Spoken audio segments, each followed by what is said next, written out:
कोणा नाही कयाली दुःखातील ते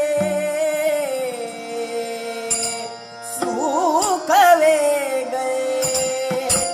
कधीच कोणा नाही कयाली दुःखातील ते सुख वेगळे ज्याच्या त्याच्या नशिबा मधले दुःखाचे ते वेगळे ज्याच्या